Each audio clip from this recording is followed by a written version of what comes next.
Alex Mann. Historian, 2017, present, 20H. Does President Zelenskyy refusing evacuation actually accomplish anything concrete? Ever heard of the Battle of Cannae? Well, allow me to tangent real quick, it has a purpose, I promise. The Battle of Cannae was fought between the Carthaginian General Hannibal and the Roman Republic way back in 216 BC. Now in war at this time there were two strategies, go deep or go long. You could either stretch your army as long as possible to envelop the enemy, or stack your army deep and break your enemy's lines.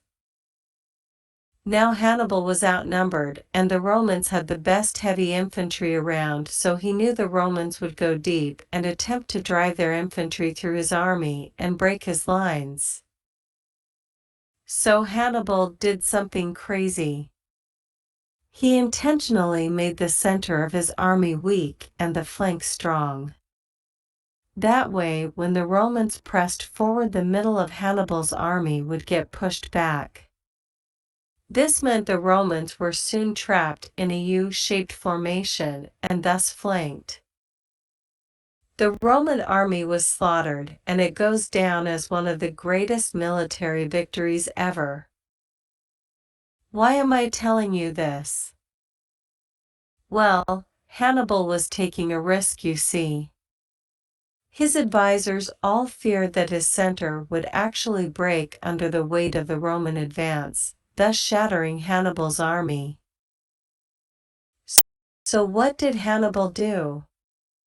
He put himself right behind the center, right with the men, signaling that whatever happens to them, happens to him. As a result, his center did not fold and in fact, fought very well. They knew they were not being abandoned, because there was Hannibal, right there with them. They knew they were not losing, because their general was still fighting, right by their side. See my point? Zelenskyy has certainly earned my respect. When the US offered him a route out of Kiev for him and his inner circle, he said, "I don't need a ride, I need ammunition." That is a top 10 badass quote of the decade. Ukraine is fighting tooth and nail. Males over the age of 18 aren't leaving the country and instead are forming militias to fight Russian tanks. If Zelenskyy left Kiev or Ukraine, it would send a clear message that he thinks the war is hopeless and that Kiev's fall is imminent. If he stays, he can help urge his people along to fight. This also puts Russia in a pickle. As long as Zelenskyy lives, he will be considered the leader of Ukraine by Ukrainians and the international community. If Zelenskyy dies, he becomes a national hero, a martyr to Ukrainian freedom.